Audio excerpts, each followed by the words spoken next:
Testing for the YouTube stream. Testing for the YouTube stream.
Good morning, everyone. Today is June 28, 2023. Welcome to the City of Toronto Scarborough District Committee of Adjustment. Due to COVID-19, Committee of Adjustment public hearings are being conducted virtually by electronic means through WebEx Webinar, which is an online digital platform, and it is streamed onto the Toronto City Planning YouTube channel. Participants who have registered in advance will be able to make their presentations to the committee using the WebEx Webinar, which is being moderated by city staff. Anyone wishing to view the hearing may do so by watching it on the YouTube.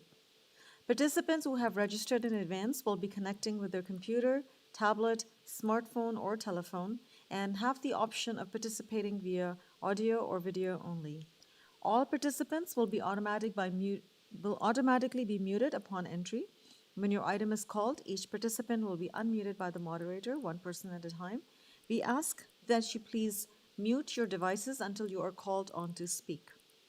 Those participating by video appearance will be temporarily upgraded to the panelist when your item is being held. During this time, your camera will be enabled. You will only be visible during your 5-minute allotted speaking time.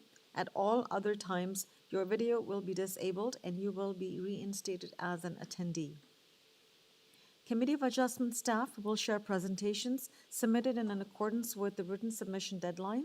Members of the public and the applicants are not allowed to use share screen controls or any other panelist controls during a video appearance. The host will remove you from the panelist role if you fail to respect this instruction.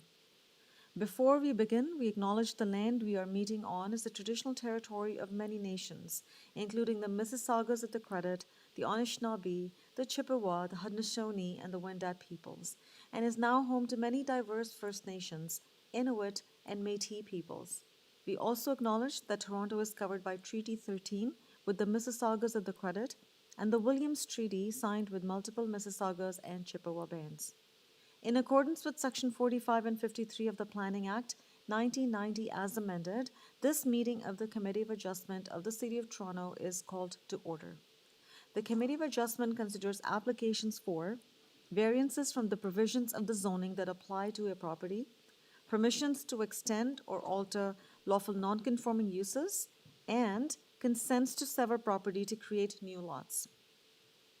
In terms of receiving the decision of the committee, anyone in attendance today who wants to receive a copy of the decision of the committee on any application must submit a written request for a decision by email. Please ensure that you include your name, address, and an email address because the Committee of Adjustment and the Toronto Local Appeal Body, or the TLAB, will be sending notifications and appeal updates by email. If you do not agree with the decision of the committee, you may be able to appeal the decision to the Toronto Local Appeal Body and in some limited circumstances to the Ontario Land Tribunal or the OLT. However, the provincial government amended the Planning Act and generally removed rights of third parties to appeal Committee of Adjustment decisions. As of November 28, 2022, only the applicant, the Minister of Municipal Affairs and Housing, specified persons and public bodies, those that are defined in the Planning Act, are permitted to appeal decisions of the Committee of Adjustment. Appeal instructions are set out at the bottom of the decision of the committee. In terms of the hearing procedure, I will call each item as it is listed on the agenda in the same order.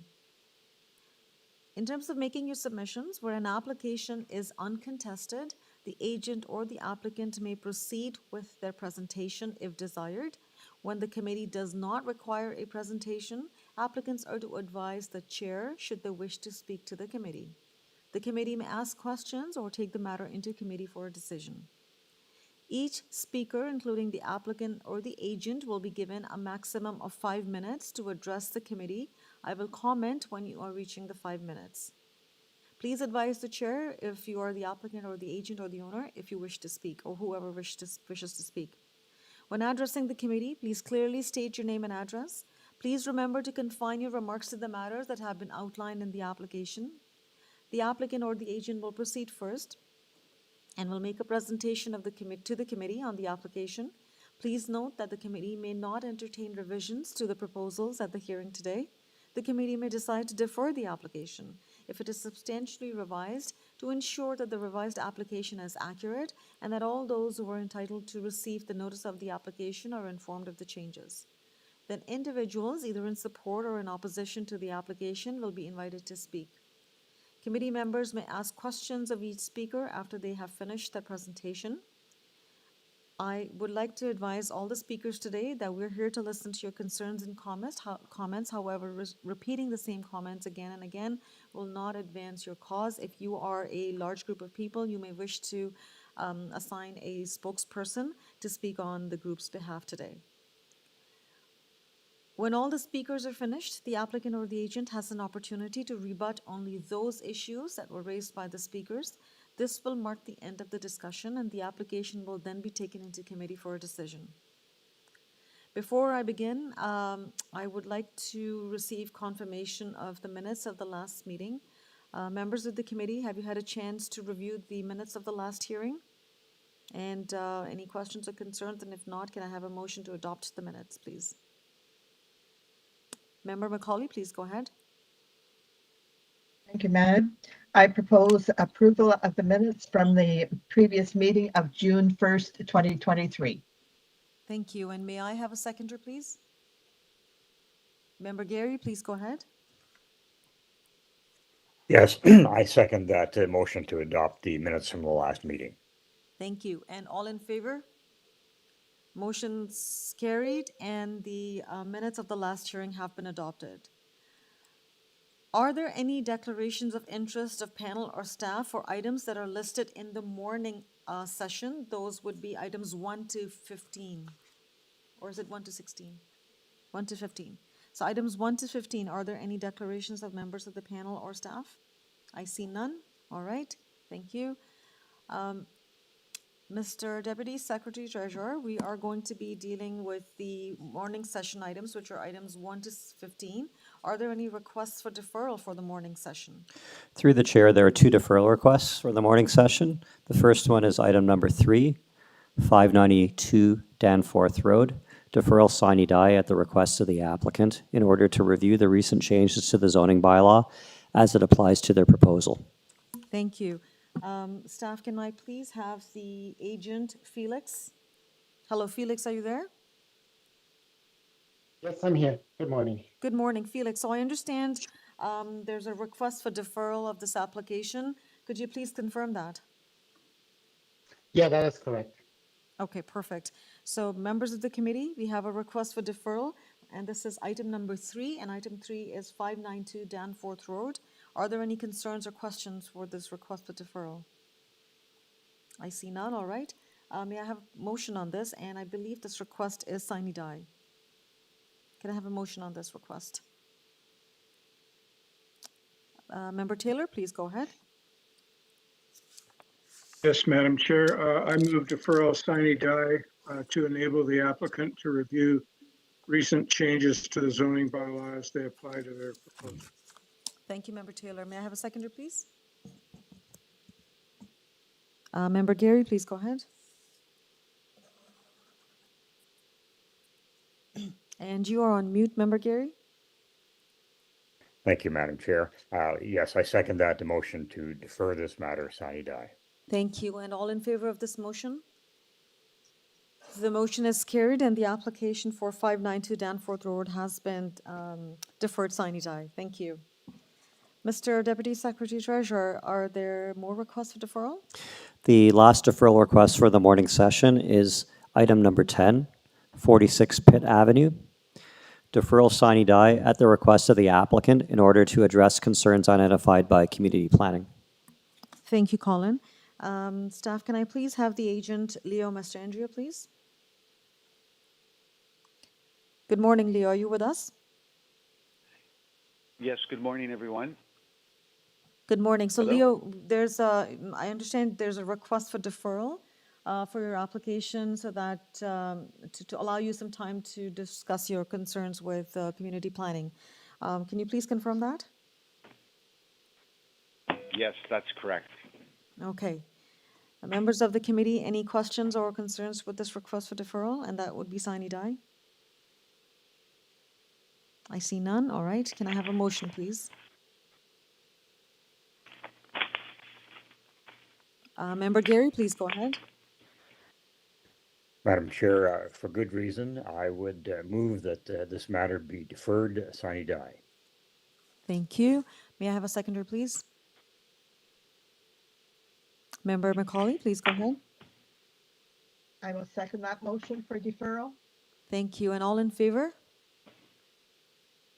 The motion is carried and the application for 46 Pitt Avenue has been deferred sine die. Thank you. And this was the last request for deferral for the morning session, Colin, correct? Through the chair, that's correct. Okay, all right.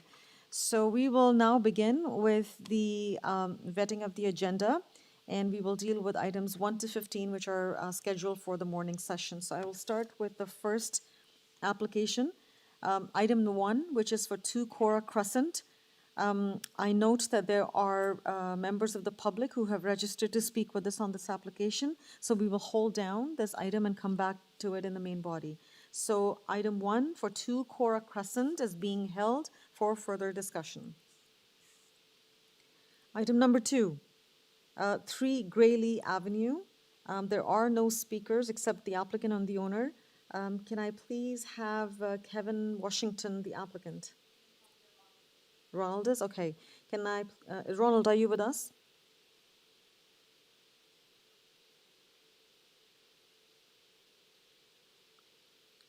Hello, Ronald. Hi, I'm there. Okay, good morning, Ronald. So we have your morning. application. We have your application for 3 GRAYLEE Avenue before us. We are vetting the agenda at this point. Do you have any comment at this time? No comments. My Kevin and his team were going to attend. I don't know if it is by the name of Kevin or someone of his consultant would be presenting it. I'm the owner. You're the owner. So Kevin is not available, as I understand. There are no registered speakers, so we are hoping that we can deal with this item through the vetting of the agenda. So we may not need to have any presentation or anything. I note that this application has been amended with the elimination of variance number 6. Can you please confirm that? That's correct. Okay, so committee members, it's an amended application with the removal of variance number 6. This was previously deferred last year, actually, in July, precisely a year ago. And they're back. There are conditions of urban forestry and but it's no longer there, so okay. So community planning's confirmed that, okay. So committee members, do you have any questions on this application? I see none, all right. So if there are no questions on this application, can I please have a motion? There is a condition of urban forestry. Member Macaulay, please go ahead. Thank you, Madam Chair. I move approval of this application, subject to the urban forestry condition. And I believe community planning is still suggesting that it be developed substantially in accordance with the plans as submitted. That is correct. So there's 2 conditions, community planning and forestry. I move approval of this is minor variance application. Thank you. May I have a seconder on this, please? Member Taylor, please go ahead. Yes, Madam Chair, just to confirm that we're approving the revised application, That is correct, sir. variances 1, 5, and 7, yeah. Yep, I'll second that motion. Okay, thank you. So Member Taylor seconds the motion, and all in favor? The motion's carried, and the application for 3 GRAYLEE Avenue as amended has been approved with conditions. Thank you.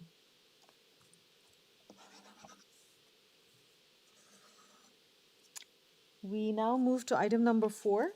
Item 4 is for 68 Preston Street. There are no registered speakers. Can I please have the agent Shawi Cheng? Yes, I'm here. Good morning. So Shawi, we are looking at your application for 68 Preston Street. I just want to confirm with you, the application has been amended and variance number 12 has been eliminated. Can you please confirm that? Yes, I'm confirmed. Okay, perfect. And you are also aware of the comments conditions from Metrolinx? Yes, Okay, perfect. we Members of the, understand. thank Yeah, you. I accept. Okay, members of the committee, any questions for the applicant? I see none, all right. If there are no questions, can I please have a motion?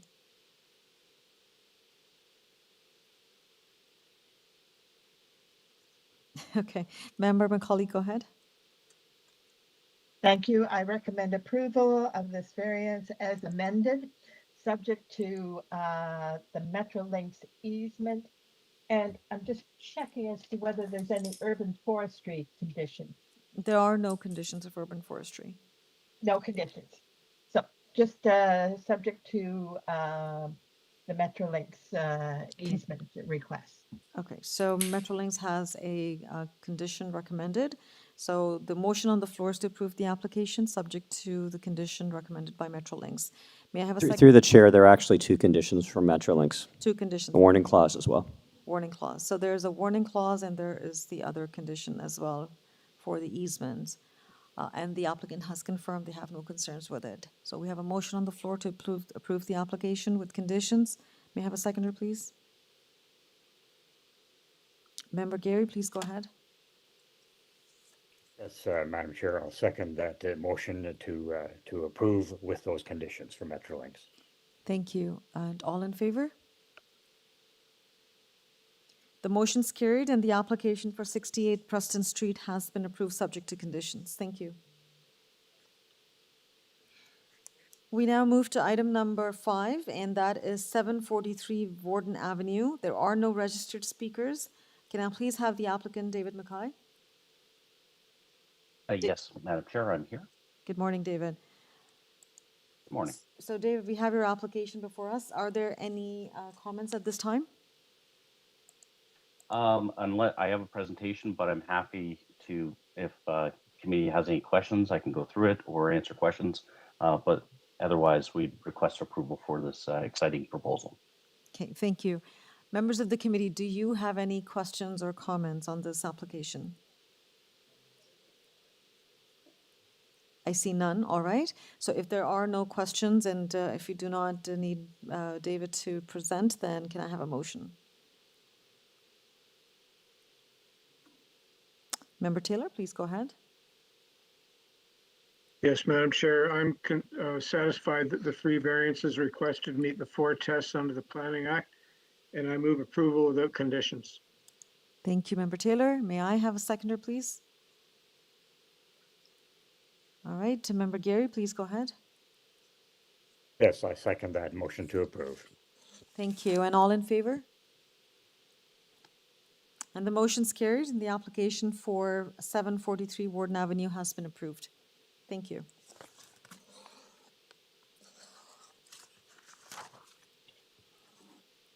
Okay, moving to item 6. Item 6 is 3480 McNichol Avenue. There are no registered speakers. May I please have the applicant, Yasu Somalingam? Good morning, Yasu. Yes, Are you with Madam us? Chair. Good morning, Madam Chair and the committee. Yes, my name is Yasu Somalingam and I'm the authorized agent on this application. Thank you, Yasu. There is one condition that has been recommended from community planning. Have you had a chance to review that, and do you have any concerns with that? And that is essentially, should the committee approve the application, it'd be tied to the floor plan. Yes, we are fine with that condition. Okay, thank you. Members of the committee, any questions for Yasu Somalingam? I see none. All right, if there are no... Madam Chair? Oh, yes, Member Gary, go ahead. Just a quick question. What do you think the expected retail use might be? We're dealing, I think, with an employment-heavy industrial zone. So what's the suggested retail at this point? So there is a food manufacturing process. So most of the products were sent to the retailers directly, but there are some customers and the wholesalers, they come and pick up the product at the location. For that one, we need some wholesale or the retail area to be permitted there. All right, thanks for that. Thank you, Madam Chair. A great question, Member Mackay. All right. If there are no further questions, can I please have a motion on this application?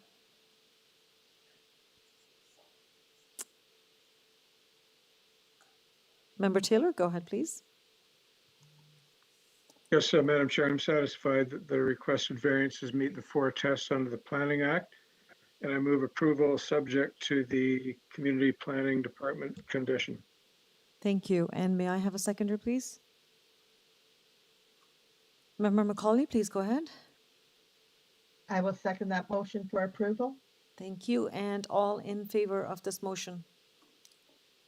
The motion's carried and the application has been approved subject to condition. Thank you. Thank you very much. We now move to item 7, and item 7 is 129 North Bonington Avenue. There are no registered speakers. Can I please have the owner, John? Yes, good morning, Madam Chair. Good morning, John. So we're looking at your application for 129 North Bonington Avenue, and there is a condition that is being recommended by Urban Forestry. Do you have any concerns with that recommended condition? Should the committee impose that? No. Okay. Members of the committee, any questions for John? I see none. All right. If there are no questions or comments, can I please have a motion? There is a condition of Urban Forestry, number 2. Member Macaulay, please go ahead. I recommend approval of this variance subject to the condition of urban forestry. Thank you. And may I have a seconder, please? Member Taylor, please go ahead. I'll second that motion, Madam Chair. Thank you. And all in favor of this motion? The motion's carried and the application for 129 North Bonington Avenue has been approved subject to condition. Thank you, committee. Okay, we now move to item number 8, and item number 8 is 61 MELDAZY Drive.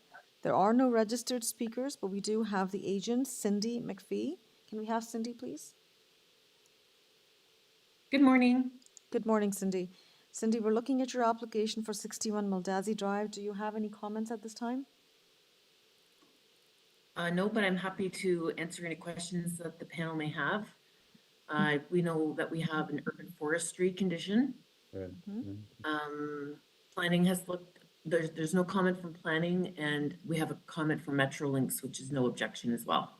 Perfect. And there was also a request to contact them for instructions on the next steps from Metrolinx. So you're aware of that?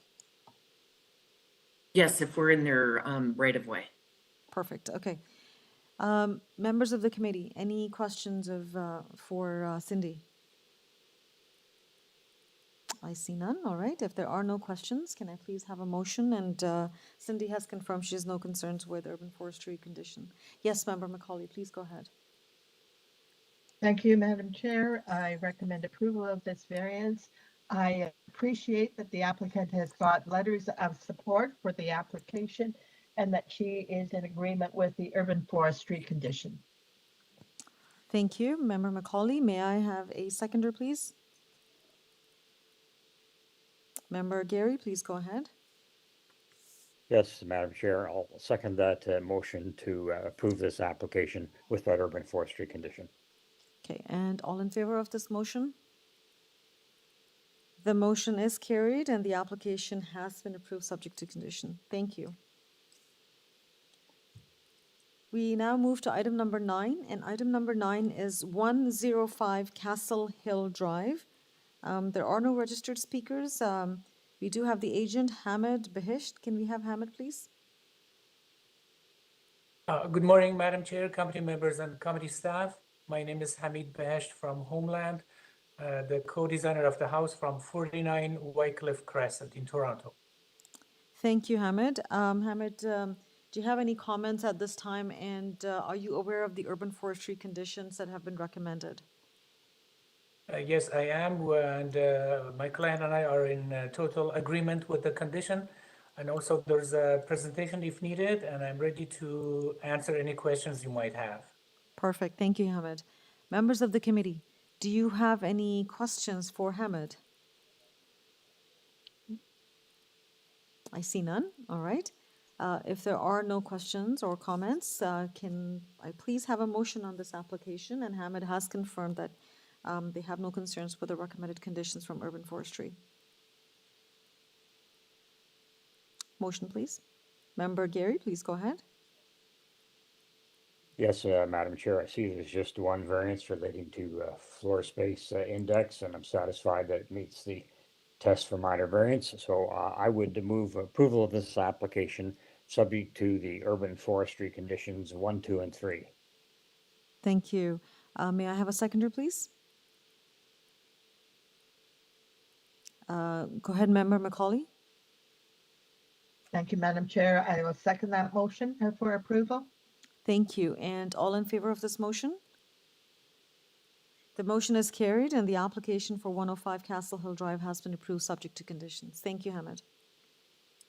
Thank you so much, Madam Chair and committee members and committee staff. Thank you. We now move to item 11. Item 11 is for 64 Deep DENE Drive. There are no registered speakers, but we do have the applicant, Yasu Somalingam. Hello, Yasu. Yes, yes, Madam Chair, and the committee. My name is Yasu Somalingam. I'm the authorized agent on this application. Okay, so Yasu, please confirm that the application has been amended and that the variances number 4 and 5 have been eliminated. Can you please confirm that? Yes, Madam Chair, that's been eliminated and it's recirculated to planning and. Okay, and you also have read, or have you had a chance to read community planning staff report and the recommended condition? Yes, Madam Chair, we are okay with those conditions. As well as urban forestry? Yes. Okay, all right. Staff, I just need clarification on one thing. Transportation Services recommends consolidation of the driveways into one driveway in variance number 5. Is that something that we have to deal with? Through the chair, the applicant has eliminated variance number 5. So that's been taken care of? Yes, so I would suggest that both the community planning condition, both the community planning recommendation and the transportation services recommendations, they've been addressed. They've been addressed, okay. So thank you for clarifying that. Members of the committee, any questions or clarification on this application? It's an amended application and conditions of urban forestry and community planning apply.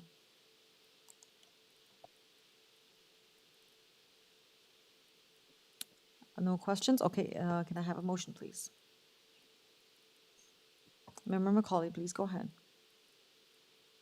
Thank you. I recommend approval of this application for a variance as amended and subject to community planning condition that says build in accordance with the revised plan dated June 21st, 2023, and in accordance with urban forestry conditions. Thank you. May I have a seconder, please? Member Taylor, please go ahead. Yes, Madam Chair, I'll second that motion. And all in favor of this motion? The motion's carried and the application for 64 Deep DENE Drive has been approved subject to conditions. Thank you. Thank you. Thank you very much. Okay, we now move to item 12. Item 12 is 41 Pullman Court. There are no registered speakers. The applicant is here, Shenshu Zhang. Hello, Shenshu. Yes, I'm here. Yeah, good morning. I'm Shenshu. Good morning, Shenshu. So Shenshu, we have your application for 41 Pullman Court before us today. There's a condition that has been recommended by urban forestry. Are you aware of that condition? Yes, I have reviewed this. That's fine. Okay, and I see Member Macaulay has her hand up. I'm assuming it's a question. Member Macaulay, please go ahead. Thank you, Madam Chair. Yes, it's a quick question. I see that you're building an office building closer to an adjacent office building on 40 Pullman Court. Are those both those properties owned by the same owner? Yes, they're both property owned by the same owner. Okay, that seemed to make a lot of sense. All right, I have no problems with this application, Madam Chair, and I am prepared to recommend approval subject to the urban forestry conditions. Okay, so that's a motion, right, Member Macaulay? Yes, it is. Okay, so we have a motion on the floor to approve the application subject to condition of urban forestry. May I have a seconder, please? Member Gary, please go ahead. Yes, Madam Chair, I would second that motion to approve. Thank you. And all in favor of this motion? The motion's carried and the application has been approved. Thank you. Thank you. Okay, we now move to item 13, and item 13 is for 11 Hunt Club Drive. There are no registered speakers. Can I please have the agent, Leo Mastandria? Hello, Leo. Yes, good morning, everyone. My name is Leo Mastandrea. I'm the agent for the owners at 11 Hunt Club. Okay, thank you, Leo. Leo, do you have any comments at this time, and have you looked at the recommended conditions from urban forestry and community planning? Yes, I'm okay with both conditions, and I'd just like to add that we submitted letters of support from the adjacent neighbors, as well as I do agree with the staff recommendations. Okay, thank you for that confirmation. Members of the committee, any questions for Leo? I see none. All right. Can I please have a motion on this application? And there are conditions as recommended. Yes, Member Macaulay, please go ahead. Thank you. I move approval of this application. I note that the applicant was good enough to submit a number of samples of variances in the same area that are appropriate. So I move approval subject to urban forestry conditions and subject to the community planning condition that they built substantially in accordance with the site plan. Thank you, Member Macaulay. May I have a seconder, please? Member Gary, go ahead. Yes, Madam Chair, I second that motion to approve this application with those conditions. Thank you. And all in favor of this motion? The motion's carried and the application for 11 Hunt Club Drive is approved, subject to conditions. Thank you. Okay, we now move to item 14. Item 14 is 689 Morrish Road. However, I do note that there is a neighbor who has registered to speak with us, so we will hold down this item and come back to it. And there are other departments who have submitted their comments as well. So we will hold down this item to have further discussion on this application. 689 Morrish Road is being held.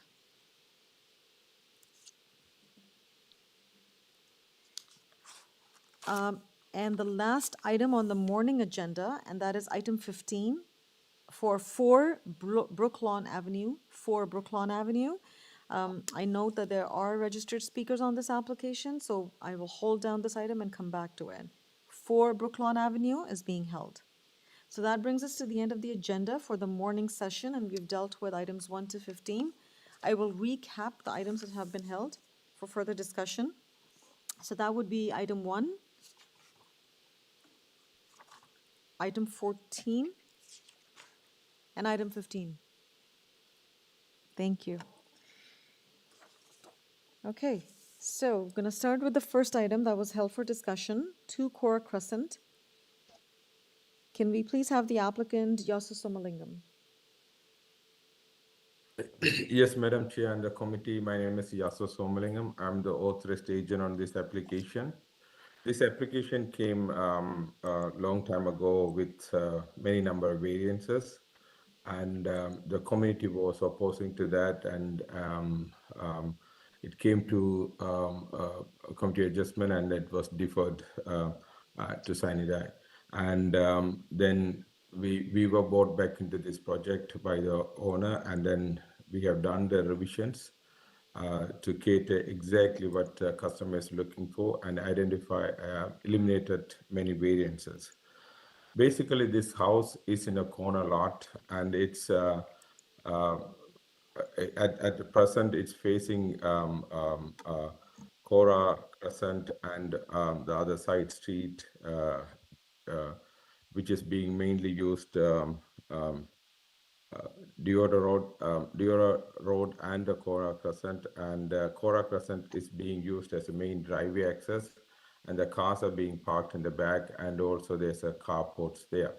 This is the existing condition because of the carport, and there's no access to the backyard from the house, and there's only access from the side yards from CORA Crescent and the side road, your road, and so the corner the front yard, which is the rear road, which is identified as a front yard on this project as per the zoning, it's being used as a rear yard with a high fence,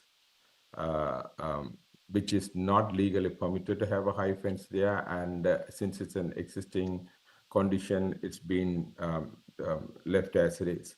So when my client wanted to have this house mainly for them as well as their old age mother, they wanted to have some garage to come part of the house so that they can, the elderly parent can come out from the car and then get into the house, as well as they live in the ground level such a way without major disturbance to the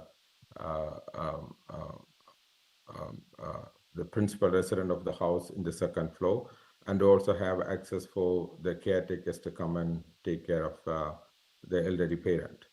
So by considering that it's a single car garage proposed, but a little bit wider space for them to have a ramp and then get the person properly out of the car and get into the house, as well as the house is redone such a way that there's a changes mainly to the main front facade to have a indoor garage, attached garage, as well as a rear addition in the back, which will have a fully functional washroom and a bedroom for them with a small sunroom for the elderly parent. And in addition to that, we also have a second floor addition for the homeowner to live together with their parent in the house. So on this application, we have eliminated lots of variances to the original application, which was applied 2020-2021 period. I know when we did the original design, we had discussion with the councillor constantly, because originally when we were given this project, the first thing we did is we spoke to the councillor and we got to know all the concerns the community had, and we pretty much addressed all the issues there. And the councillor also had no much say on this one, as this pretty much eliminated lots of variances, and also his wording was saying that since the new zoning is coming and that can even have more than this what you're proposing, so there shouldn't be any problem. But we, at the last minute, we found out that councillor is not happy with the thing because of the community, but there could be some misrepresentations here. Basically, it's a one powder room in the ground level and a one bedroom in the rear side with a attached washroom there for the elderly parent. And it has single car garage with a wider garage space. It has one kitchen, one family room, and living dining combined. And in the second floor, we have 4 bedrooms with 3 washrooms, and which is a standard in the industry now. And the variants identified the front. There's one of the variants, which is the front yard setback is an existing condition. It's off by a few inches. And the side variance is required to have a little bit wider garage for the elderly parent to get out from the car garage and to get to the house. And the structural support is in the middle, so we had to have that garage. We cannot further move into the living room area, so that's why we keep asking for that variance on the side, which is 1.2 is required, and then we are providing 0.9 meters there. So yeah, so your time's up, so you may want to wrap up your comments, please. Okay, so basically, the transportation has a request to eliminate the driveway in the back. We have taken that out, and then we compared to the transportation. I think there could be some miscommunication or something. There are some trees, and then urban forestry did not put a condition for application for urban forestry, and we are happy to do that. Okay, so we haven't seen anything from urban forestry as well. So just want to confirm, so the front yard setback or variance number 1 is an existing condition, not variance number 1, my apologies. It is variance number 2. It is an existing situation because there's no addition being proposed in the front yard. And that variance number 3, which is related to the required side yard setback of 0.92 pertains to the garage only, correct? It's not for the remainder of the length of the building, it's for the garage That's correct. at 0.92. And the two that are being created as a result of addition is at the back, which is the rear setback and the access from the flanking street. Okay. So thank you for clarifying that. Committee members, do you have any questions for Yasu at this time? I see none. Okay. So we will move on to speak with the neighbors who have registered. Through the chair. Sorry, Chair? yes, Mr. Tyler has a question. please, my apologies. Sorry, do you have a question? Okay. The Transportation Department has requested a condition that the driveways be consolidated into one driveway. Are you aware of and are okay with that? Yes, we are aware of it, and then we revise the drawings based on that, and then we submit it. So the drawings what you're seeing from now is only one driveway as per transportation comment. Okay, thank you.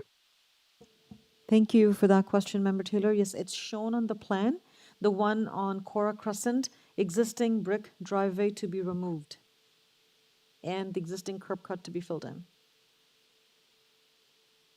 Okay, all right, perfect. That's correct.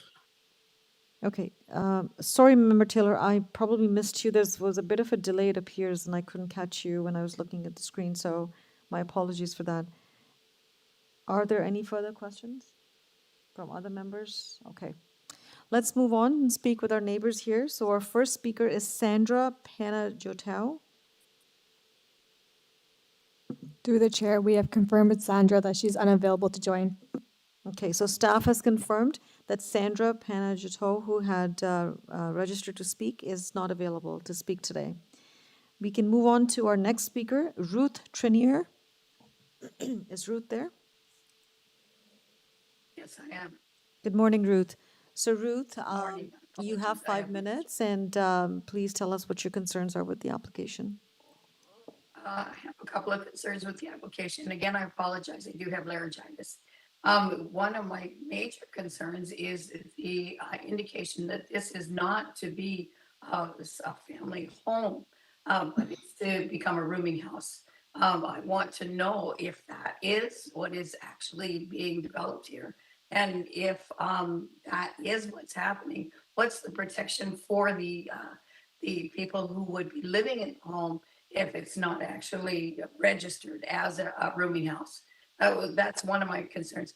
The other concern is the way that this will impact the entire neighborhood.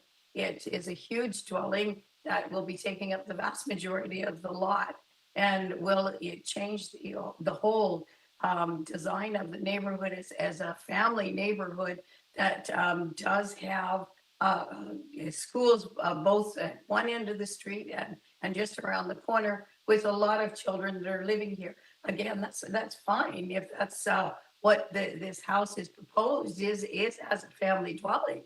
But if it's a rooming house, we don't need additional cars parked who knows where, especially now that the second driveway has been removed. So these are my major concerns, is that you're taking a family neighborhood and you're putting in a rooming house. I'm well aware that there's lots of issues with housing in the city, but to just stick a rooming house in the middle of a family neighborhood is not the answer for that. If they're really proposing a rooming house, then the people who are moving into it should be protected. And I can assure you the charges that they have for the tenants who are currently there are not what you would consider affordable housing as it is. So this is not a proposal for affordable housing either. The increase in the height is going to affect all the neighbors around them, including my son who lives across the road. Sorry, is going to Ruth. also Ruth, my see apologies. both sides. My apologies to interrupt you. I'm certainly hearing your concerns regarding the rooming house and the concerns, and we'll get some clarification for you from staff on that issue particularly. But we're here to listen to your concerns with the requested variances that are before us today. And there are 4 variances that are being requested for the built form. Do you have any particular concern with any of those variances? Yes. Which Yes. one? Do I need to address each variance by number? It's up to you, however you want to describe it. You have a couple of minutes left. Okay, so my concern is that they're taking up the entire lot. So that is going to impose on the neighbors who live close beside them, behind them, and across the road. And in addition, the vehicle access, you're going to have a lot more cars that are going to need to be parked.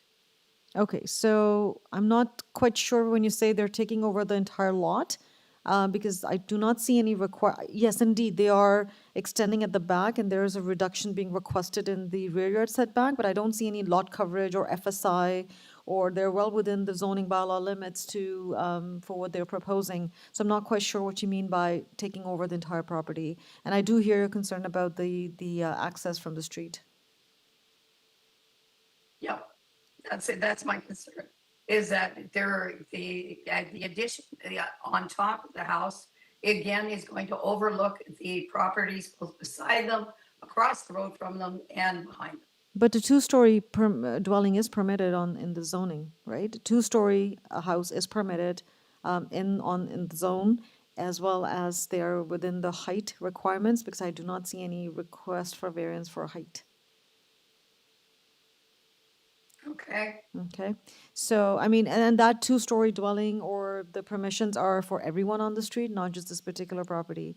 But thank you for speaking with us and letting us know of our concerns. And then on that, I guess I could get some clarification from staff at this time. So Colin, would you be able to comment on the concerns raised by Ruth on the rooming house component? Through the chair, just to add to your comments, that if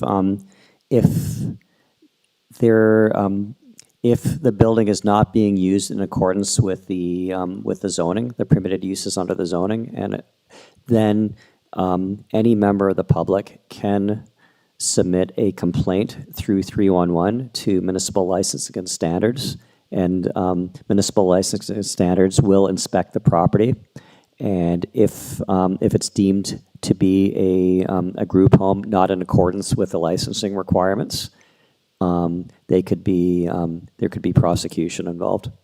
Okay, all right. So Ruth, so unfortunately, the whole rooming house piece is not under our jurisdiction. We can speak to what we have before us today, which is being proposed. A single detached dwelling exists on the property. In addition to that, a single detached dwelling is being proposed and the associated variances. As it relates to matters to rooming house and licensing, that's something that we can't help you with today, but as staff mentioned, in the future, if the property is being used as a rooming house or an unlicensed use, then members of the public can contact the city and put a complaint, and they will be taken care of through that course of action. Okay? Thank you. Thank you very much for taking the time to speak with us. Any questions for Ruth, members of the committee? I see none. Okay, thank you. We can move on to our next speaker, and our next speaker is Lorne Ross. Hello, are you with us, Lorne? Yes, I am. Can you hear me? Yes, I can hear you, sir. Good morning. And sir, you have 5 minutes to tell us what your concerns are. Please go ahead. Just a technical question. My video, can you see me or can you not see me? I don't believe I can see you. My camera is on, but There was no request? all right. Okay, let me. No, that's okay. I'll just give us a second. Staff will enable this.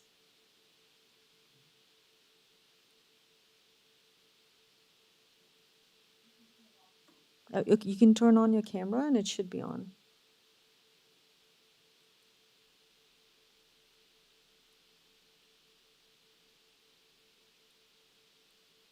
It's not showing up?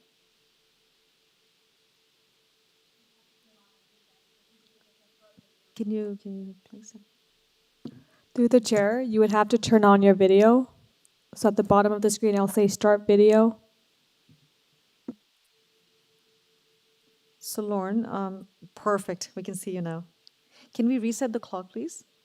Reset the timer, please. Perfect. Thank you. Go ahead, Lauren. We can't hear you now.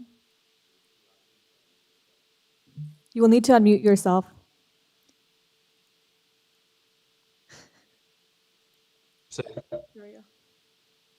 There we go. Are we There ready we to go? We're good to go now.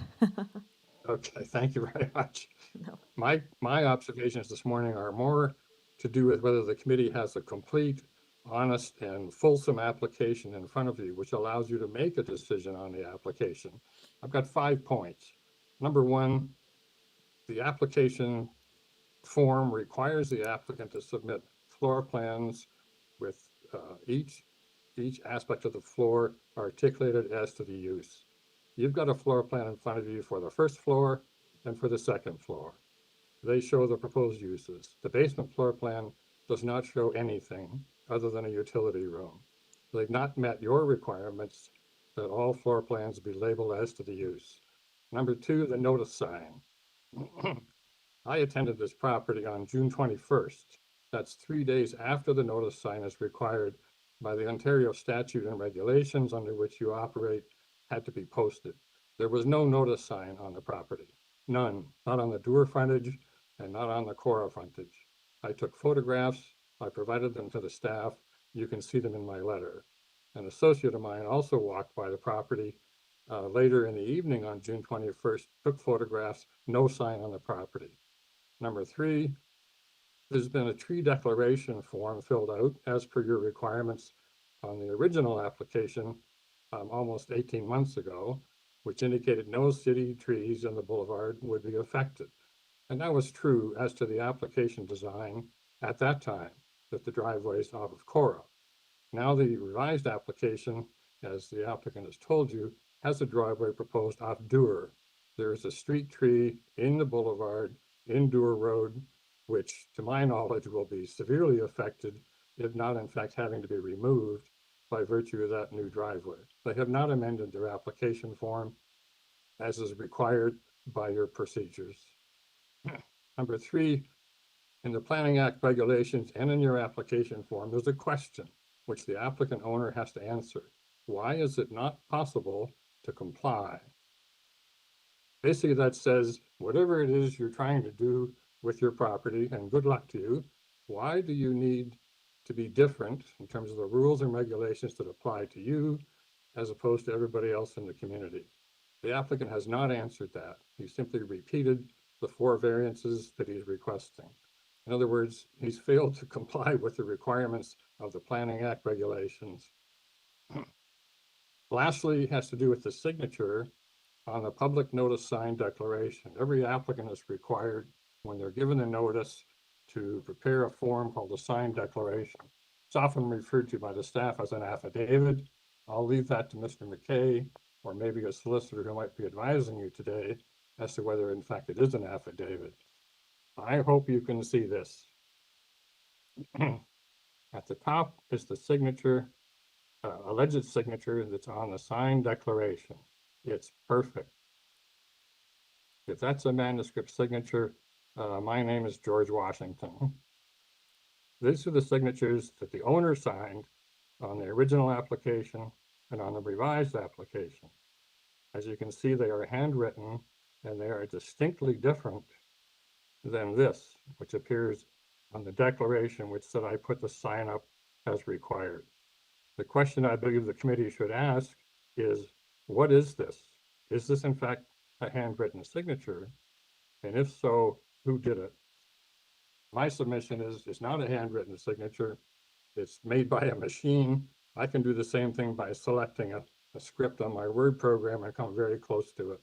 I don't believe the owner signed that declaration, indicating that the sign was up on time.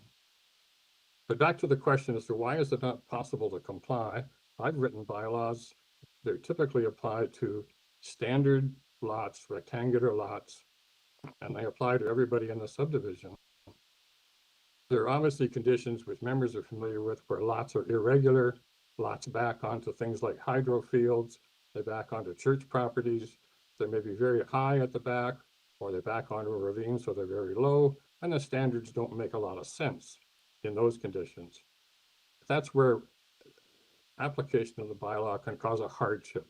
My question to the committee is what hardship would be imposed on this owner, on their ambitions for this property, were they asked, like everybody else in the community, to abide by the zoning bylaw regulations, especially the rear yard. I have no issue with the front yard. It's an existing condition.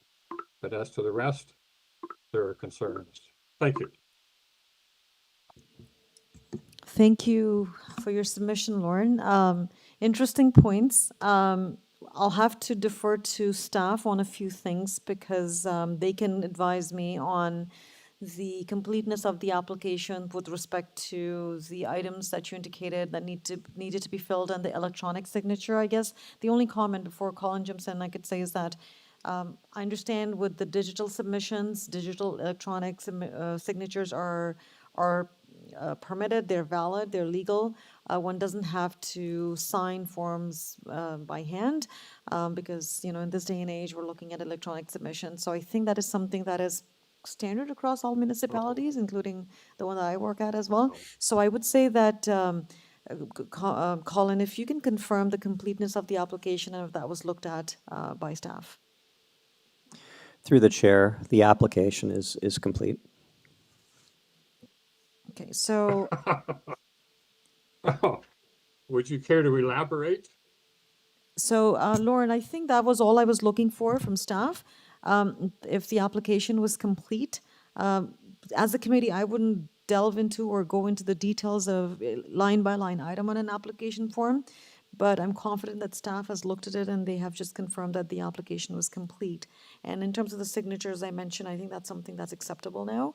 Now let's focus on the notice that you mentioned, because that certainly is an important thing for meeting the notification requirements of the Planning Act. So staff, can you please confirm that the notice was put in accordance with the Planning Act requirements and then that the affidavit was submitted on time? Through the chair, we received the assigned affidavit, a declaration from the applicant. It was dated June 17th, as well as photos of the sign were placed in the window of the home. Staff subsequently requested that the sign be relocated to a place that was more visible from the street. The applicant did provide an updated photo showing that the sign was moved to the front lawn, visible from the sidewalk. And these photos and the declaration have been posted online on the AIC. Based on all of these items, the Planning Act requirements for the sign posting have been met. And just for my clarification, Colin, the sign was up for, as far as you know, it was up for the entire period of the 10 days, as far as your knowledge is? It was. Yes, that's to my knowledge correct. Okay, all right. So I guess that is our staff's position or staff's confirmation that the notice was put on in accordance with the requirements. So I thank you, staff, for helping me out on those two pieces that Mr. Ross indicated. Now, let's come to your first point, Mr. Ross, about the application and the submission of floor plans. In my package that I have, and I believe that's on the AIC and it's available to all the members and public as well, I do see basement plans in this package. I'm not sure if you have not had a chance to look at it, but there is the existing basement plan and then there's the proposed basement plan, and the ground floor plan and the second floor plan. Can we see the proposed basement plan, please? Sure. Staff, would you be able to please pull up, and that would be at least in my agenda page. There it is. Yeah, there it is. The only part of that floor plan, which is labeled as to use, is a utility room and a staircase, period. That's all. The existing basement has 2 bedrooms and a kitchen. The proposed basement in the original application had 2 bedrooms and a kitchen. This floor plan shows you nothing. 0. So my reading of this plan, Ross, is that, Lauren, is that the existing basement plan shows the bedrooms and some other utilities. With what is being proposed, is that those rooms are being removed and that there will be a large hall type of space with a utility room. And that's about it. That's my understanding. And maybe staff, can you please clarify and confirm that? Through the chair, under the submission requirements for Committee of Adjustment applications, which are online, the floor plans, one drawing per page indicating the existing and proposed windows and entrances. That's it. Okay. I'm sorry, look at the application form. The application form clearly states that all floor spaces shall be labeled as to use. So we can get I know you've changed the clarification. guidelines. Yeah. Look at the application for required plans, architectural plans, et cetera, with all floor space labeled as to use. And this floor plan is not labeled other than the utility room and the staircase. This applicant's been at this process for more than 2 years. It's hard to believe that they don't know what they intend to do with the floor space in the basement, 1,000 square feet. Okay, so Lauren, I would say as of now, we'll go with what's shown on the plan, and then when the applicant comes back, we will certainly have that confirmation. We can also get confirmation on the tree, where you've indicated that there would be impact to an existing tree on where the proposed access or the driveway is being proposed. So we'll get that confirmation as well. So I think I've captured pretty much all the 5 points that you've raised. I just want to make sure, committee members, do you have any questions for Lauren? I see none. Okay. Well, thank you, Lauren, for taking the time to speak with us. We will hope, we'll go back to the applicant and get some responses for you on that when he's available. Okay, so let's move on to our next speaker, and that would be Bill. And Bill's not there. Okay, so staff has confirmed that Bill, who had registered to speak with us on behalf of 4 CORA, CRESCENT, and 12 Dewar Road, is not available. So that brings us to the end of our list for the registered speakers. Let's go back to Yasu Samalingam, who's the applicant, and see what his responses are. So Yasu, are you with us? Yes, Madam Chair. I listened to the concerns from the neighbors. There's one concern is that we are using the entire lot sort of thing. As being a flanked yard and also the existing location of the house, for flanked setback is 5.79 meters we are providing, and regularly if it's a regular lot, you need to provide the setback only 1.2 meters. So major chunk of area is being allowed for landscape on the side yard, which is a flanked yard. So we are unable to use that space for developing a house there. And also the existing condition of this other side yard setback is 1.84 meters. We are asking only 0.9 meters only where the garage portion is. The rest is still remain as 1.84 meters, which is much more than the required 1.2 meter setback. So, and also the rear yard setback, that's the only possible place where we could do the addition, and we are still lower than the allowed coverage, and we are still lower than the FSI. So we are trying to see how this house will merge with the neighborhood so that this house can be positioned such a way that it's look like the rest of the house, even though it's in a corner lot. So by doing this one, we are taking successfully the rear yard to the rear side and front yard to be the front yard. The house is being functioned as the front yard is being used as a rear yard with a deck and a fence and all sort of things, and the side yard is being used as a front yard. So this transformation which will blend in the neighborhood, and this is how the whole planning of the whole neighborhood is being planned such a way that it's all to be done such a way that the front yard to be kept as a front yard and take the rear yard to the rear side. And furthermore, right now in the last submission, when this was submitted, we have lots of complaints about the existing fence being a problem for the corner, the left lanes and the right lanes from these streets, and also the neighbor on the side to have his car taken out. By eliminating this fence in the front, and the whole fence is going to go, which will really improve the streetscape of this corner. And regarding the trees, yes, there's a tree.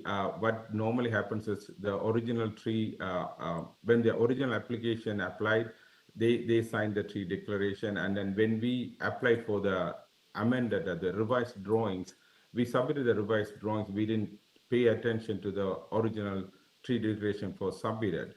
But whether it's submitted or not, when we apply for the permit will not be issued unless we submit a ABROS report and urban forestry application approved. So definitely this is going to be urban forestry application, and there are streets identified on the property, and then we will definitely work with urban forestry on this new driveway, how we are going to have the driveway, and then how much is away from the existing tree and sort of thing. And basically, the most of the concerns about some other issues other than the planning issues, if we concentrate on the planning issues, if you look at these variances, one is an existing condition. The other one is, if you look at the nature of the house, the location of the house, these are triggering the variances, and therefore it meets the fourth test of the planning requirement for the minor variance application, and therefore I strongly recommend, strongly request the committee to approve this this application. Okay, thank you, Yasu, for that. Again, it's not related to the actual application, but just because it was raised by Mr. Ross, I want you to clarify the existing basement plan versus what's being proposed. So I see that in the existing basement plans, there are rooms, and it's sort of there are other defined spaces. What is the purpose for the large hall that's being proposed in the basement room? Is the intention to remove all the rooms and create a large hall in that area? Yeah, because the basement is going to be reduced now because of the garage coming there. So the garage area will be filled, and there's no basement under the garage. The rest of the area is mainly used for the utility room. There's a new staircase coming down, and rest of the areas is going to be kept as unfinished basement area in the back where the new addition is. The existing areas will be finished, but it's going to be like a recreation hall for the exercise room and some sort of thing. Okay, thank you for clarifying that. Members of the committee, do you have any questions for, yes, Member Macaulay, please go ahead. Thank you, Madam Chair. I think I got somewhat confused here. And the question is the addition, the tear down of the carport and the building of a two-story addition to the house. I understand you said this is for the grandparents, and that's why you needed the access from the street directly to that. Can you clarify that? And also, you mentioned that access from the garage to this grandparents' carport. I'm not quite sure that I was following why you were talking about the access from the garage to the carport grandparents' room. Is this not all one building? Oh, okay. The existing condition is there's a carport in the back, but that's the area we are removing the carport, and then we are converting this part of the house. But the garage is being designed as a little bit wider garage than a regular single car garage, is to have some additional space for a ramp for the elderly parent to come out from the car and get into the house. So this attached garage is a little bit wider than the regular car garage, but still it's permitted in the zoning bylaw. And then we are providing that garage there for the elderly parent to come into the house to the house. But the rear side is where the elderly parents going to stay, and they have attached washroom, which is going to be like a handicap facility washroom where there's no curb, and the whole washroom is done such a way that the wheelchair person can get into the shower and sort of thing without any issues. And there's also has a sunroom for this elderly parent to come and spend some time during the daytime. And also that has a separate access there to come in there. It's for the elderly parent for frequent visit from the caretakers to come and help them out. But that's a reason we asked for a driveway in the site. But as per the transportation wanted that to be removed, so we removed the driveway. But we just kept that's only access for anyone to go to the backyard, as well as the elderly parent to use the backyard. So that porch is for a handicap porch for the elderly grandparents' use and for anyone who needs to come in to assist them. Is that what is being proposed in the previous location of the driveway? That's right. So the previous location, the driveway will be completely removed and that will be sorted. So only there will be steps there to go out from there, from this sunroom. Yes, so the driveway of CORA is being removed. Member That's McCollum. correct. Thank you. Okay, thank you. Any further questions? Okay, all right. Can I please have the screen back? Thank you, staff. So members of the committee, any deliberation, any thoughts? And so I guess we can take this matter into committee now if there are no further questions or comments. Okay, so what are your thoughts? Member Gary, please go ahead. Thanks, Madam Chair. I've noticed I've read the correspondence from Councillor Thompson. He's a very experienced councillor, and I'm just wondering in my mind whether this application meets the sort of appropriate development test of the minor variances. So that's an issue I'm struggling with. Again, I'm somewhat influenced by the fact that he's a long-sitting councillor and knows his ward. That's all I wanted to say. Okay, thank you, Member Gary. Yes, Member Taylor? Yeah, I guess I have a different view than Member McKay. You know, we look at these variance requests relative to what is permitted as of right, and if we do that, you know, I'm satisfied that the variances requested are minor and meet all the tests. You know, I appreciate and respect an elected official's longevity in his position and whatnot, but I think we have to look at this from a professional viewpoint. And as I say, I think it boils down to, are these variances minor or not? And I'm satisfied that they are. Thank you, Member Taylor. I would like to echo Member Taylor's comments as well. Our mandate is here is to look at the application and test the applications against the 4 tests of the Planning Act. In my opinion, the variances are minor in nature. There's a reason why there's a process called minor variance application, because bylaws they're not specific to specific or unique cases, and hence we are here to look at those cases where they deviate from the zoning bylaw requirements. Of the 4, the front yard variance is a technical variance in my opinion. It's an existing condition. The side yard, interior side yard setback is only for a portion and not for the entire length of the building. And it is as explained by the applicant, because the garage is being located in that area, and for structural reasons, I understand, because it would have invaded into the living room, which there's some structural barriers there. It had to be extended out. But at the end of the day, I look at it as 0.92 only for that portion of the garage. The access from the other street, not CORA, is a result of transportation requirements, and that's safety as well. Traffic concerns that have been raised by the residents will be either way, whether it's on Door or whether it's in CORA.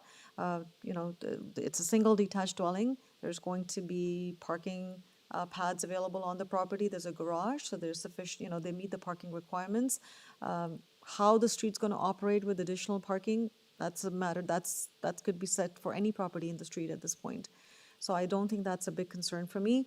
And the only one that is the one that we can talk about is the rear yard setback. Given the configuration and given this a flankage lot, and with the modest intensification or expansion of the house, I feel that that is minor in nature because there's enough open space on the flankage side of the property as well as in the rear yard. So I don't see that being an issue as well. So in my opinion, it meets the 4 tests of the Planning Act. Okay, and if there are no further comments or concerns or deliberations, I would like to have a motion on this application. The tree, as mentioned by Yasu, will be taken care of because it's a tree in the public boulevard, so that would be taken care of through the permit process. Of course, the city would not allow any damage or impact to the tree within the public right-of-way. So I'm not so much concerned about that process as well. There's a bylaw in place for that. So at this point,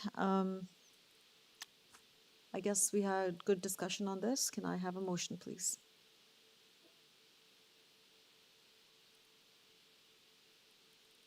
Member Taylor, please go ahead. Yes, Madam Chair. As I stated, I'm confident that the 4 variances requested are minor in nature and meet the other tests under the Planning Act as well. And I move approval subject to the transportation services condition, and I know this is already proposed, but I think we should set it as a condition, that the driveways be consolidated into one driveway. Okay, thank you, Member Taylor, for that. May I have a seconder, please? Member Macaulay, please go ahead. Madam Chair, I think there has been a lot of community input on this application. There have been changes. It's still an expansion of a house, but the major impact really is building where the carport is existing. So I think, again, that is minor. I'm prepared to recommend approval. I'm just checking, we don't have a condition that this should be built in accordance with the site plan. I think we should add that. There has been a lot of concern about this application, and the applicant has made these changes. So in addition to the transportation comment, I believe that this application should be tied to the site plan as submitted. So is that an amendment that you're recommending? Because the motion was on the floor by Member Taylor.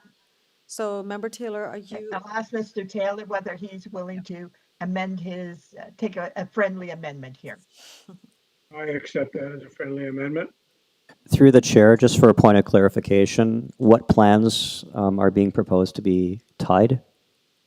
I would suggest Plan A1, which is submitted in the agenda or part of the agenda.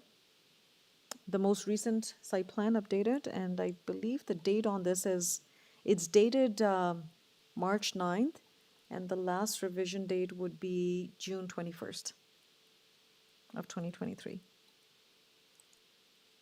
So site plan A1, last revised June 21st. Okay? Is that okay, Member Taylor and Member Macaulay? Okay, all right. Yes, that's the plan I have in front of me. Okay, so Member Taylor has agreed to amending that motion as suggested by Member Macaulay. Member Macaulay, you seconded the motion as amended. All in favor of this motion? And all opposed? Member Gary opposes the motion. I cannot vote because I would create a tie. So the motion is still carried and the application has been approved. Thank you very much. Thank you, committee. Okay. Let's get your vote. All right.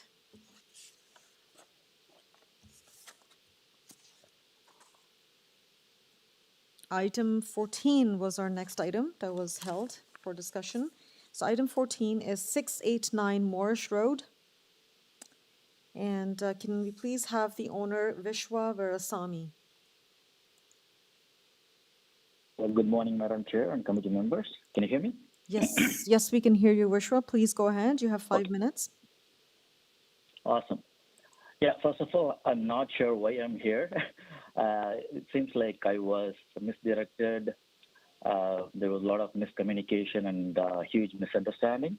I have no intention to extend the driveway. I'm not going to extend the driveway further than what I have now. So the minor variance, what I requested was like very minor, which was done by the previous owner. So currently my driveway was allowed to 3.2. There was 0.6, which was extended before. All I'm requesting is to cut the curb, which jets out of my driveway. So I have no idea to extend the driveway. And also I'm not sure where is that 7.72 meters coming from. I'm not going to remove any of the grass what I have. My request is very simple: cut the curb, which is in front of my existing driveway. So I we're was not like here pointed to, a few different directions. Yeah. sorry, Vishnu, just to set so that we can set the context clear here. So we can't help you with Mhm. cutting your curb here or widening your curb. This is not the avenue to request that. We are here because on That's how this I was property, pointed here. sorry, Mhm. you go ahead. So that's how I was pointed here. That's why I'm saying like I had to reach out to a few different departments. They made me go through this process. I have no idea why I have to go through this big process to just cut the curb. Okay, so here's, I think what has happened. You requested for widening the curb or cut the curb to make it wider. What it resulted in was that there's an existing driveway on the property that is wider than what's permitted. Okay, so it triggered a non-compliance. It flagged a non-compliance for the width of the driveway.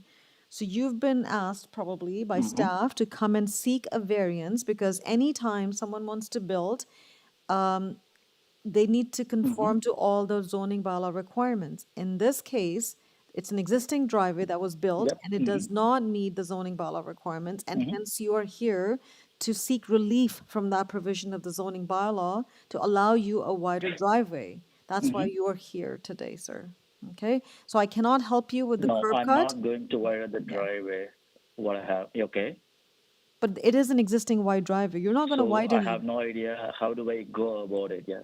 No, I'm not going to widen it. When I bought the house, it was like that. I do understand. I think it is allowed 3.2, which was extended a little bit more, which is like 0.6 or so. That's it. I thought like I had to go through the minor variance for that. Well, I don't know Other than what you're that, I'm referring not to going to as do any extension. I don't know what you're referring to as minor, but what I'm seeing before me today or the committee is a driveway that is 7.72 in width. Oh, I have no idea. I was asked to provide the measurement of my entire front yard, including the green space. I think that's what we gave. It seems like there was a huge misunderstanding there. I don't know if it was a misunderstanding, but I think it's fairly clear that there's an existing driveway on the property. You cannot deny that, right? There's a driveway on the property that is 7.72 meters in width. Yes. Whether it was you or whether it was a previous owner, that's the built form is tied to the property, not to the owner, right here. So here, what we have is that there's an existing driveway that does not meet the zoning bylaw, and hence you are here to seek relief from the committee for that wider driveway.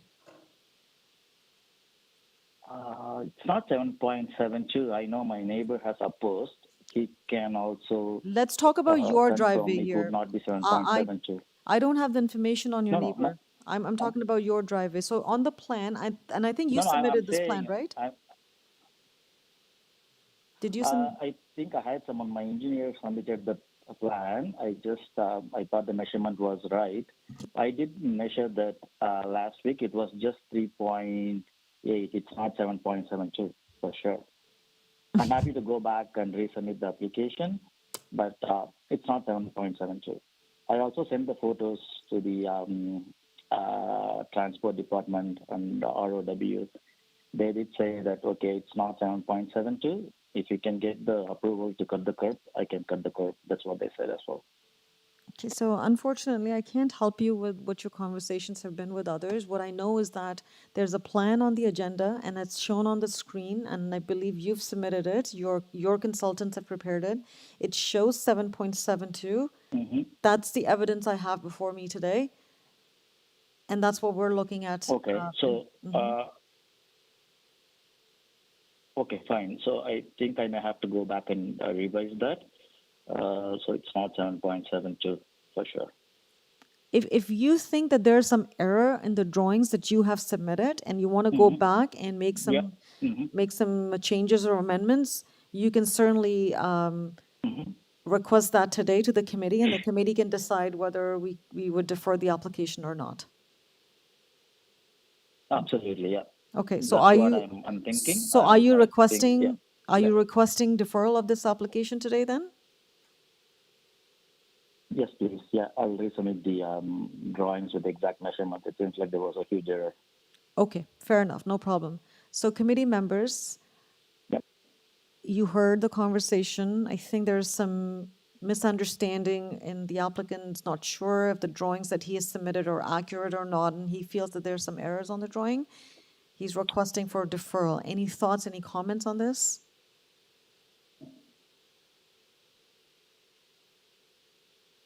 No? Are we prepared to defer the application to allow him more time to discuss this or make amendments or submit correct drawings? And I think at this point, Colin wants to make a comment. Through the chair, staff did ask the applicant if they wish to defer this before the hearing, and the applicant was clear that he wanted the application decided at the hearing. Should the committee wish to defer it at the request of the applicant to correctly identify the requested variances, the committee may wish to consider requesting that the applicant also confirm the requested variances with community planning, Toronto Buildings, and Transportation Services. Understood. Thank you very much. So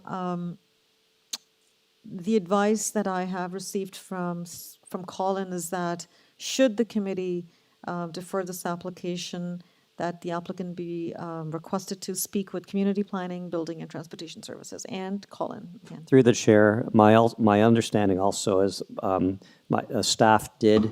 staff on my team did check with transportation services, and transportation services did confirm that the driveway widths, as shown on the plan, are correct.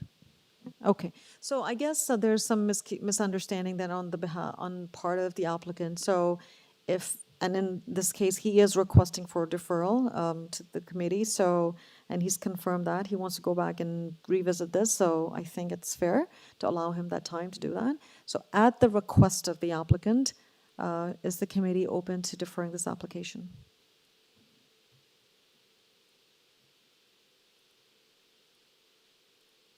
Okay, so we have two hands. So we'll start with Member Macaulay and then we'll go to Member McKay. Before we discuss that, I would like to get clarity from the applicant that he understands the permitted width of his driveway is 3.2 meters. And that what he's asking for is different. Yeah. I'm asking for, but I mean, it was already there. It's a kind of a walkway, I believe. It was 0.6. I did measure that it was 3.8. No, what I'm saying. There's a curb. Sorry, go ahead. What I'm saying is your driveway width, according to the zoning bylaw, the permission is 3.2 meters. We're not talking about curbs. Yes. We're not talking about sidewalks. We're talking about the width of your driveway. Yep. And are you, I just want to make sure that you understand the width of your driveway. Yes, I do understand. The okay, and the permission is 3.2 meters. And the appearance is that it's not 3.2 meters, that it's greater than. I think, Member Macaulay, there's a little bit of... more? No, okay, I think there's a misunderstanding on the fundamental sort of things. I think the applicant, it appears to me, and I could be wrong, it appears to me that there's a misunderstanding between the curb cut that he's requesting and the actual driveway. And I think what he's looking at is the width of the Yes. curb cut that Yes. he's requesting versus the driveway. So I think it would be best, and I don't think it is our position here to explain that or clarify that to him. I would suggest that if the committee defers, that we sort of, and then again, Vishwa, I would suggest that you speak with community planning and building zoning to help you understand the difference between what you're requesting versus the driveway that's existing, so that you can clearly Yeah, understand the difference absolutely. between the That's two. what I'm gonna do. Okay, all right. Yeah. Yeah, that's what I'm gonna do. Thank you so much for the clarification. It seems like there was a lot of misunderstanding. I was pulled into a few different directions. I'm gonna get this straight and then come back here. Yeah. Okay, so before we move forward with the deferral, I do note, and I know, Member McKay, you had your hand up as well, but I just wanted, before I forget, there's a neighbor who was registered to speak with us. So my question calling to you is actually, if the committee, because the applicant has requested for a deferral, and should the committee defer this application, should we still go ahead and speak with the neighbor today? Through the chair, if the speaker is there, you can just make sure That- that the speaker is okay, supports the deferral request. Or I don't- yeah. if there is, Just confirm, okay. if that is where the committee is going. Okay, all right. Member McKay, you had a question before I jump to the next speaker? No, I didn't have a question, Madam Chair. I thought if he's requesting, if he wants a deferral, I was prepared to move that. But Aye. I'll put that on hold now so we can deal with the speaker. Mhm. Okay, perfect. Thank you very much, Member McKay. So let's speak with Robert Witro, who is the neighbor registered to speak with us. Hello, Robert. Good morning, everybody. Good morning, Robert. Can you hear me? Yes, we can hear you, sir.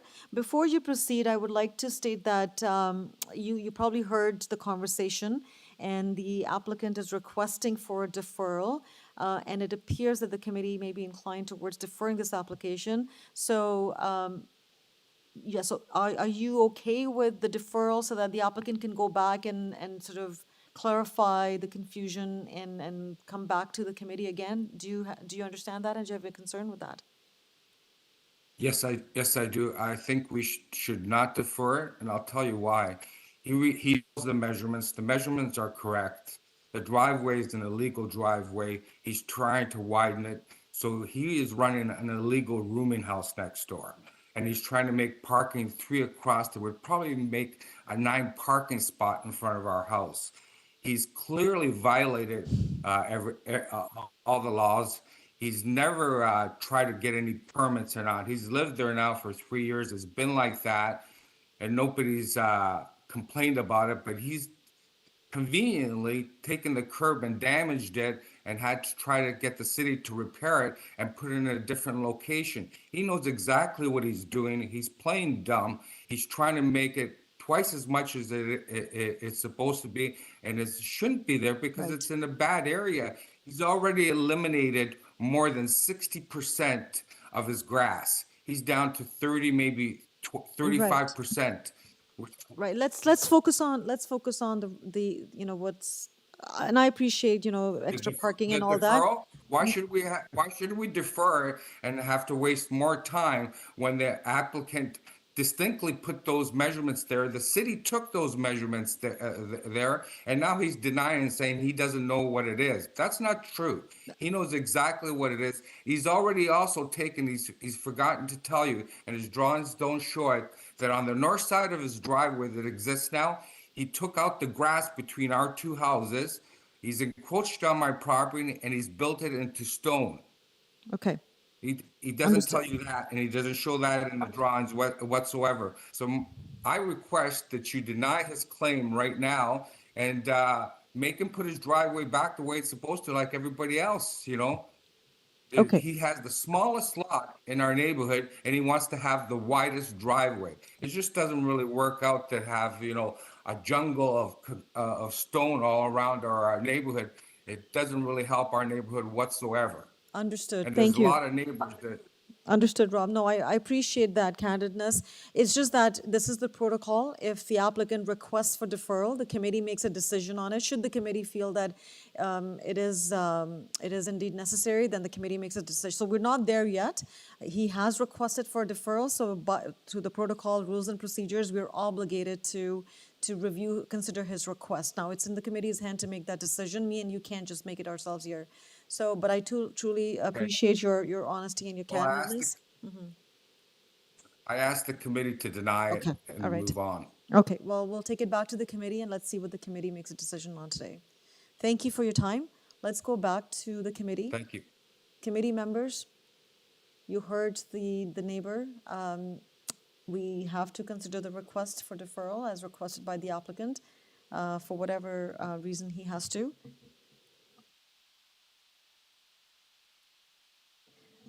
Okay, so Colin just reminded me to ask the applicant for a rebuttal. So can I have Vishwa back, please?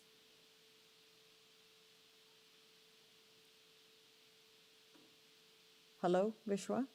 Oh.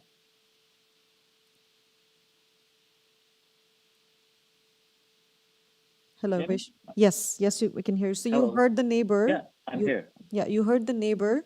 Yeah. How would So you like to here's- proceed? I would like to proceed with the deferral. If you look at the history, he has been complying with everything. He doesn't go well with any of our neighbors, so that's fine. I can provide a letter with my other neighbor as well. I would strongly request to defer it. I'm gonna come back with the exact measurement. I'm 100% sure I'm not doing anything illegal. Everything is, I'm going by books here. I have permit for everything. And also, I don't have too many cars. I just have one car. I don't need that big of a driveway. So I'm going to come back with legitimate numbers and stuff. Okay, well, thank you for your submission. I will take the matter into committee now unless the committee has a question for Vishwa. I see none. Okay, so let's go into the committee now. Committee members, you heard the applicant. We have information before us. From what I understand, staff has also, transportation services is also, or we have some measurements done by staff as well, and it is indeed 7.72, that's the driveway. However, it appears that the applicant's misunderstanding the difference between the curb cut and the driveway, but it is what it is. I mean, I'm pretty sure he's gonna come back and it's going to be the same result, that it's a driveway that is 7.72 meters in width. At this point, are we prepared to grant him his request for deferral, or you want to make a decision on the application today?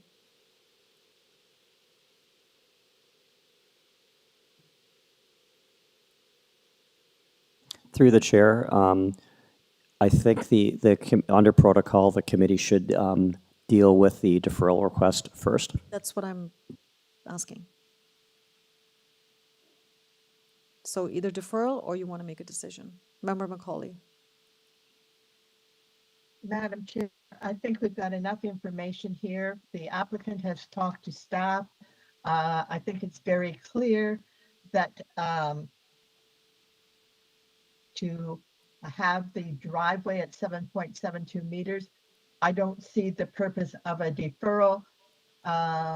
Therefore, I would recommend that we proceed to deal with the application before us. Through the chair, you need to deal with the deferral, a separate motion for the deferral and a separate motion on the decision. Yes, I will. Yes, yeah.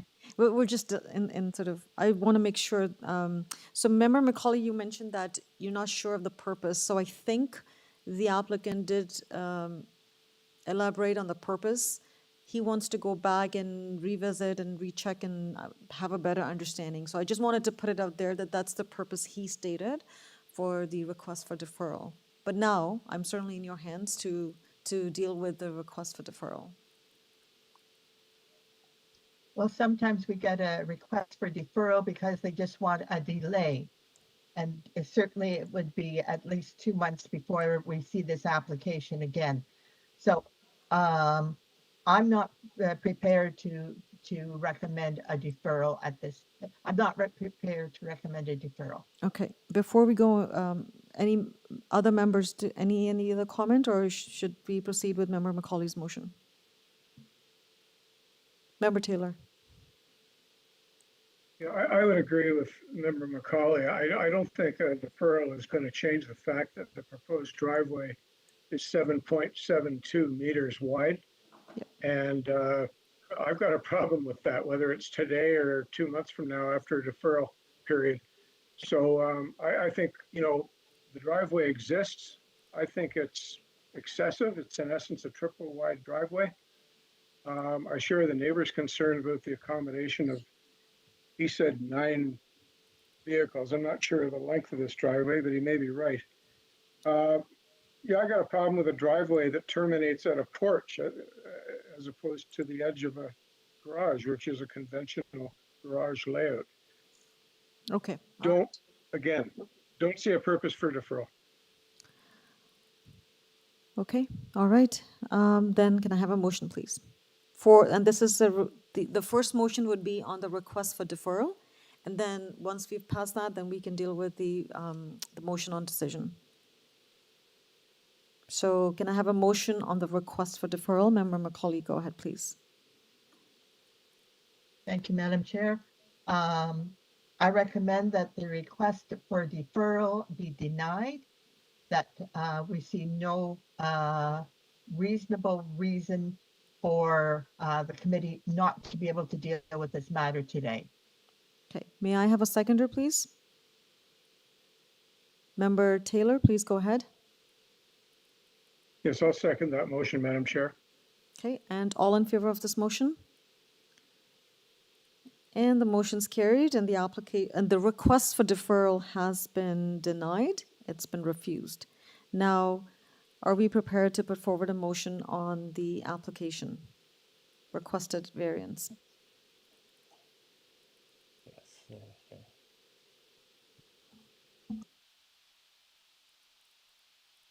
Okay, we'll start with Member Taylor, please. Yes, Madam Chair, I find that a driveway more than double what the zoning bylaw allows is not minor. It does not meet the 4 tests under the Planning Act, and I move refusal. Okay, may I have a seconder, please? Member Macaulay, please go ahead. I will second that motion for refusal. And all in favor of this motion? The motion is carried and the application has been refused. Thank you.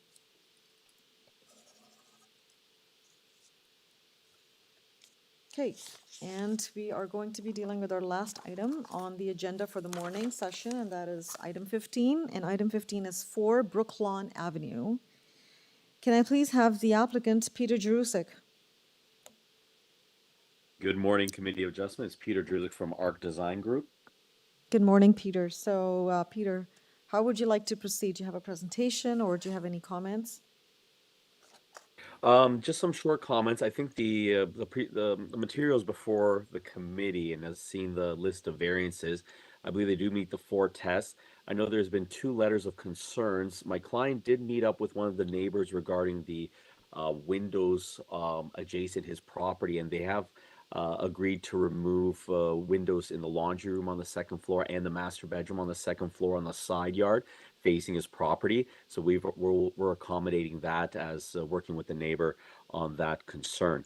I know there are some neighbors here to speak, and I'm curious to know what their questions are. Unless the committee has any questions about the application itself, I'm willing to listen to the other concerns. Okay, great. Thanks, Peter. Members of the committee, do you have any questions for Peter?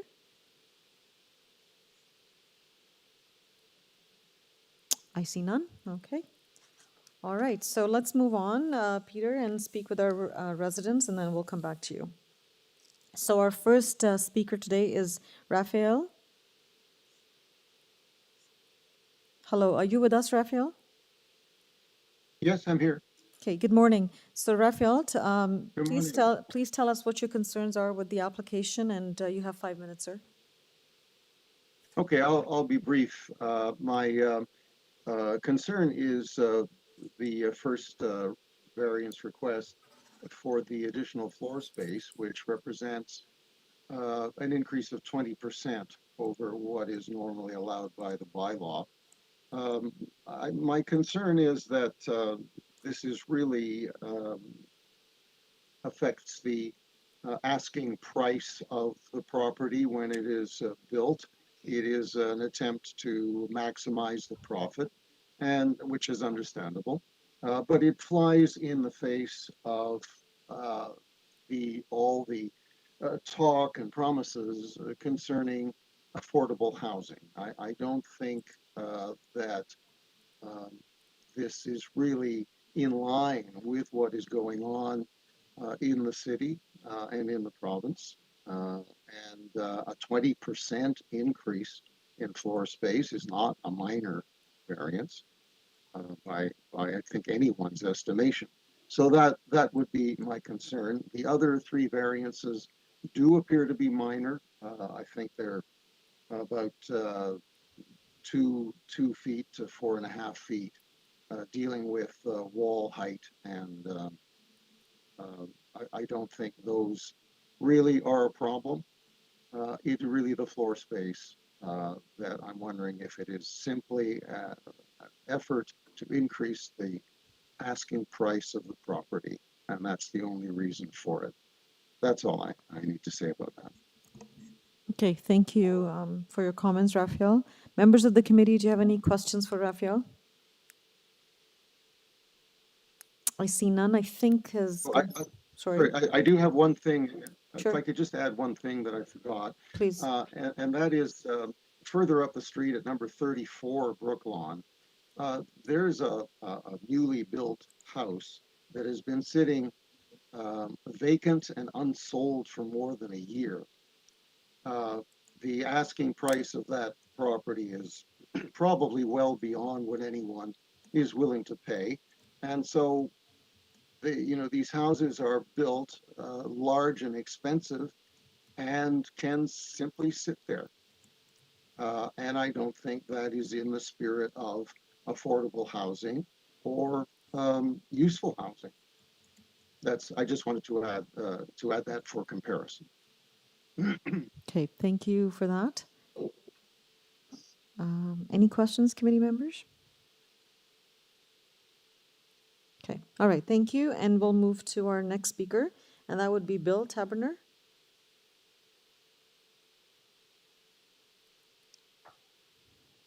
Hello, Bill Taberner here. Can you hear me? Yes, we can hear you, Bill. Please go ahead.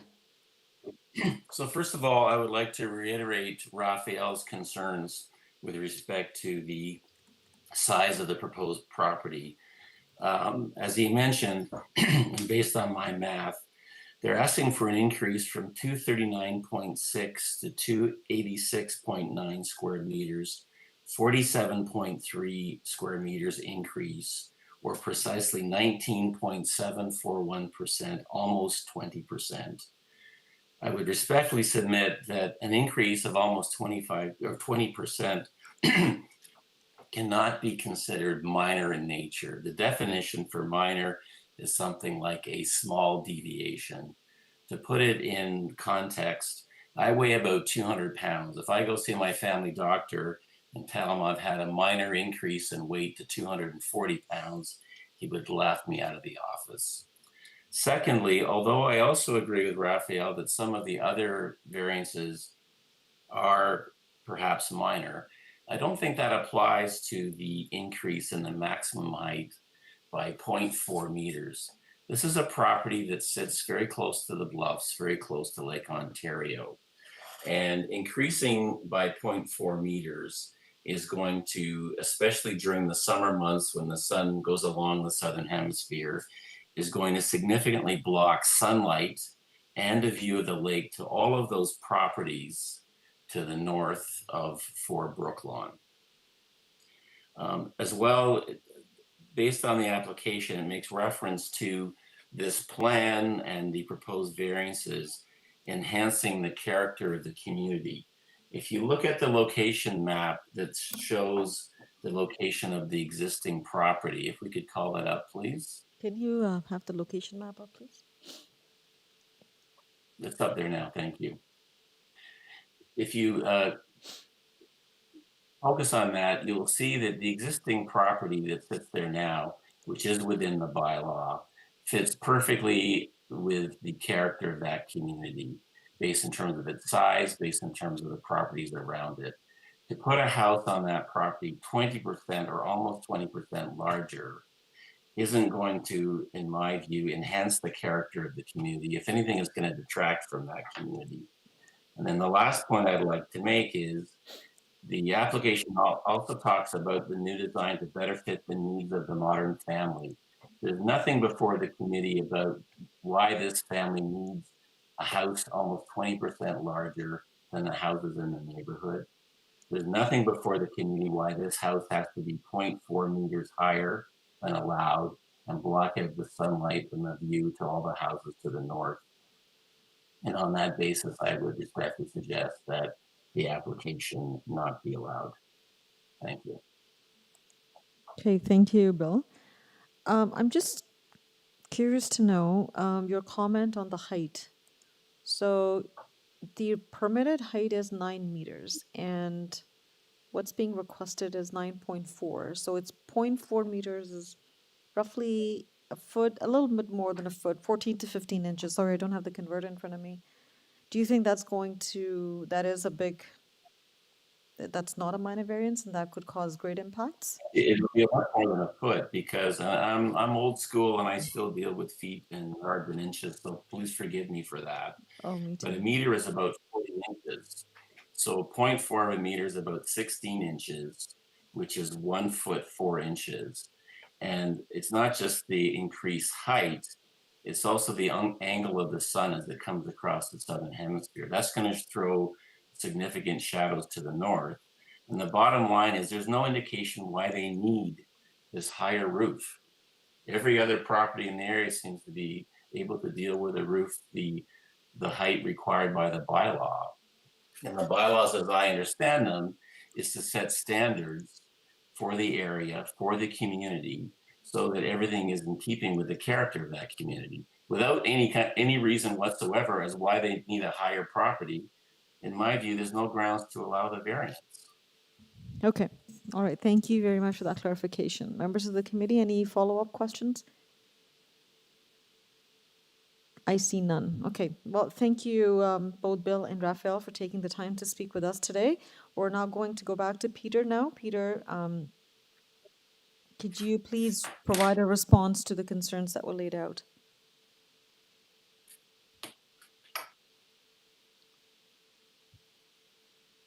Peter, are you there?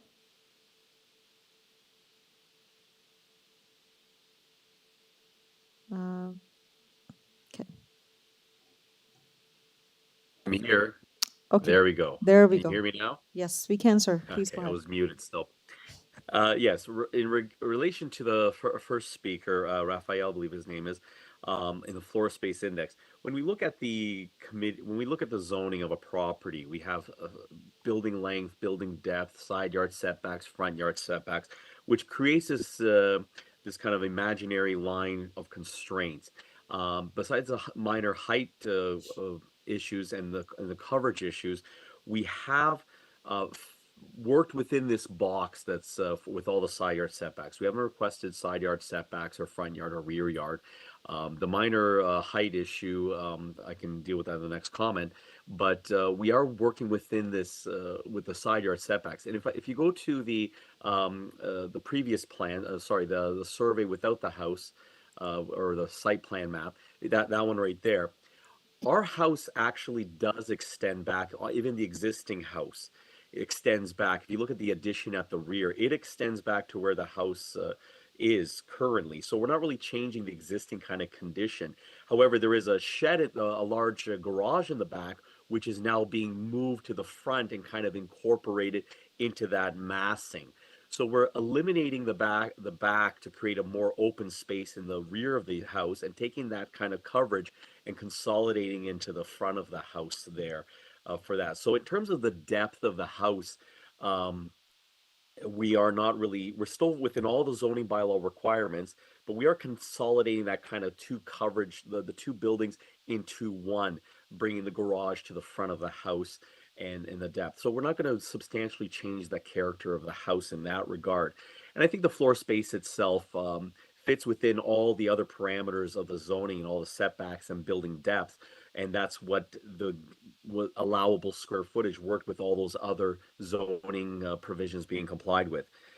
In terms of the second comment regarding Bill, I know he concurred with the FSI comments for Raphael, so I think that addressed that question. As we know, there is no right to view. In terms of the height itself, there's two schools here we can deal with. One is I tried to minimize the height in terms of the width of the house based on a 412 pitch at the back. So when you look at the front elevation of the property, we do have a 412 pitch at the back, which is the minimum the building code allows before it is classified as a flat roof. So if I went 312 pitch and lowered it, it would be considered a flat roof, and I'd be now constrained with a 7 meter or 7.2 meter height restriction. So, and there is advantages to having a fully pitched roof as opposed to a flat section, because flat roofs do tend to leak a little bit more, have an enhanced risk of leaking. So I could create the roof to be 50% flat roof and drop it down, but it does create some construction issues potentially for the client who does want to have a pitched roof. And with the 45-foot width of the house, we are the minimum pitch 412 roof front to back to accommodate that height. That's why the height restriction is there. In terms of right to view, nobody's that tall in the neighborhood to actually have a higher roof that will affect their view, as most of those lots are pretty flat there. And no matter what is built there, even if it's a foot lower, the eye level is much lower than that roof level, and it shouldn't affect any right to view if there was one in the first place to the houses to the north for that. And shadows aren't impacted as much because it is a 4 to 12 roof for that. So, you know, if a shadow study is required, then, you know, so be it. But there is no right to view, and the shadows, I don't believe it's going to impact it with that extra 16 inches, which is at the peak of the roof, which is in the middle of the house, which shouldn't impact any roof, any shadow issues. And I leave it to the committee to, if you have any questions. Okay, thank you. Thanks, Peter, for that. Members of the committee, any questions? Any follow-up comments on Peter's comments? I see none. Okay. All right. Can we have the screen back with all the speakers? There you go. Perfect. So, are we prepared to take the matter to committee, or any questions for Peter? Okay. Well, thank you, Peter. We will take the matter into committee and move forward with the decision.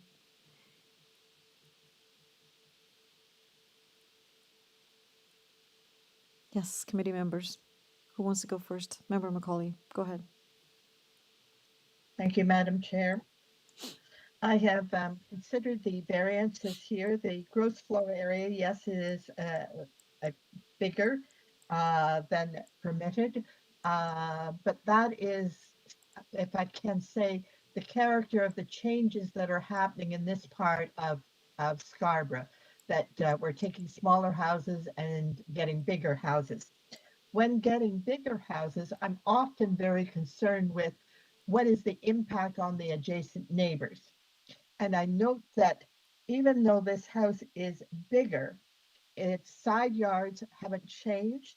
Its rear yard still is 16.64 meters in depth, which is a considerable rear yard, especially if they're going to take that garage building out of the rear yard and put it into the house itself. The building height, a 1.5 feet. All right, I can deal with an architectural design that requires a 1.5 feet higher. I don't see that a 1.5 feet really makes a big difference either.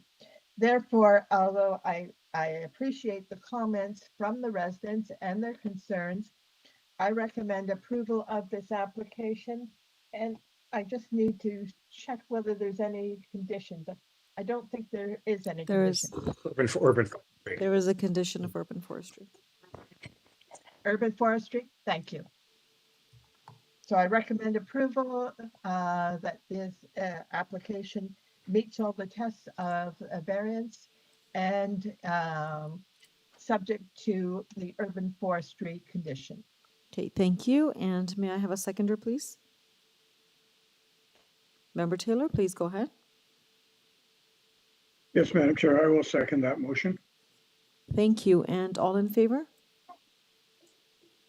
The motion is carried and the application has been approved subject to condition. Thanks, everyone, for taking the time to speak with us today. This was our last item on the agenda for the morning session. We will be back at 1:30 for our afternoon agenda, and we will deal with items from 16 to, I believe, 21. So items 16 to 21 will be dealt in the afternoon session, which will begin at 1:30 p.m. Until then, have a great lunch, everyone. See you in a bit.